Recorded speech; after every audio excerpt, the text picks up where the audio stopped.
Hozirda Cobalt avtomobillari uchun shartnomalar mavjud, ya'ni Style MCM va Midnight MCM avtomobillari uchun 60 oy muddatga 1 473 ming so'mdan to'g'ri keladi.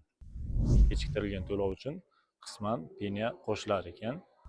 Rasmiy daromad talab qilmaydi. Bor yo'q bitta pasport evaziga avtomobillarni olib chiqib ketishingiz mumkin. 50% va undan yuqori bo'lgan to'lovlar uchun sug'urta to'lovi to'lanmaydi. Yoshirasiz, qolgan 50%ni 60 oy muddatga oylik to'lovi 1 921 ming so'mdan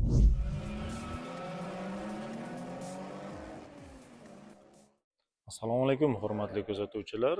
Bu galgi videom Navoiy viloyatidagi Biller avtosavdo avtosalonida bo'lib o'tadi. Ya'ni Onyx va Tracker avtomobillarini rassrochkaga xarid qilish shartlari va tartibini batafsil tushuntirib o'taman. Bunday bo'lsa, videom siz uchun foydali bo'lgan bo'lsa, albatta like tugmachasini bosib qo'ying va kanalimga obuna bo'lib qo'yishni ham unutmang. Bunday bo'lsa, videomizni boshladik.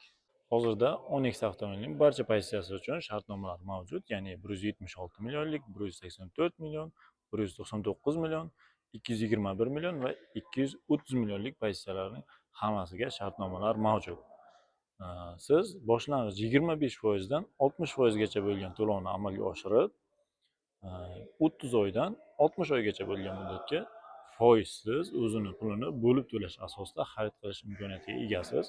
Ya'ni, masalan, birinchi pozitsiyani tushuntirib o'tsam, 176 millionlik pozitsiya uchun siz boshlang'ich 25% to'lovni amalga oshirsangiz, ya'ni 44 million so'm to'lov 30 oy muddatga beriladi. Oylik to'lov esa 4 422 ming so'mdan to'g'ri keladi. Agar boshlang'ich 30% to'lovni amalga oshirsangiz, ya'ni 53 million so'm to'lov 36 oy muddatga beriladi. Oylik to'lov esa 3 439 ming so'mdan to'g'ri keladi.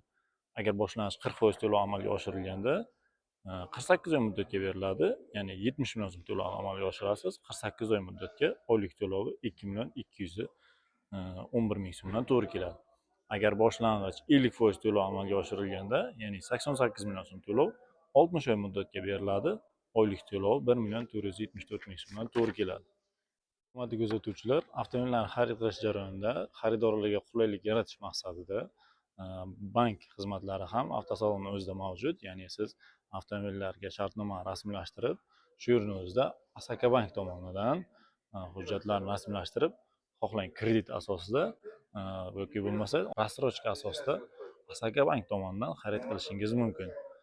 Rasmiy daromad talab qilmaydi. Bor yo'q bitta pasport evaziga avtomobillarni olib chiqib ketishingiz mumkin. Shu kunning o'zida rasmiylashtirib olib ketasiz. Batafsil ma'lumot uchun bank nomerlarini yozib qoldiraman. Shu yerga kelib bemalol ma'lumot olishingiz mumkin. Onyxni Redline pozitsiyasiga qiziqadigan mijozlar uchun, ya'ni 230 millionlik pozitsiyaga siz boshlang'ich 25% to'lov amalga oshirsangiz, ya'ni 57 million so'm to'lov 30 oy muddatga beriladi. Oylik to'lov esa 5 765 ming so'mdan to'g'ri keladi. Agar boshlang'ich 30% to'lov amalga oshirilganda 36 oy muddatga beriladi. 30% to'lov 69 million so'm bo'ladi. Oylik to'lovi 4 484 ming so'mdan to'g'ri keladi. Boshlang'ich 40% to'lov amalga oshirilganda, ya'ni 92 million so'm to'lov 48 oy muddatga beriladi. Oylik to'lov 2 882 ming so'mdan to'g'ri keladi. Agar boshlang'ich 50% to'lov amalga oshirilganda 60 oy muddatga beriladi. Siz 115 million so'm to'lov amalga oshirasiz. Qolgan 50%ni 60 oy muddatga oylik to'lovi 1 921 ming so'mdan to'g'ri keladi. Ish haqi ham talab qilinmaydi. Rassrochkada ko'pchilik qiziquvchilar so'raydi, kechikib qolganda to'lovga penya minadimi? Bu bank tomonidan belgilanadi. Penya minish ham mumkin ekan. Kechiktirilgan to'lov uchun qisman penya qo'shilar ekan. Va sug'urta to'lovini ko'pchilik so'raydi.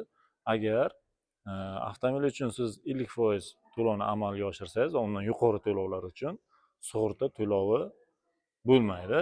50% dan past bo'lgan to'lov uchun esa albatta sug'urta to'lovi to'lanar ekan. Trackerga qiziqadigan mijozlar uchun Tracker ham shu tartibda amalga oshiriladi, ya'ni boshlang'ich 25% to'lovdan 60% to'lovgacha bo'lgan to'lovni amalga oshirib, qolganini 24 oydan 60 oygacha bo'lgan muddatga xarid qilishingiz mumkin. Masalan, siz 220 millionlik pozitsiyani xarid qilmoqchisiz. Boshlang'ich 25% to'lovni amalga oshirasiz. Bunda 55 million so'm bo'ladi. 24 oyga 6 904 ming so'mdan to'g'ri keladi.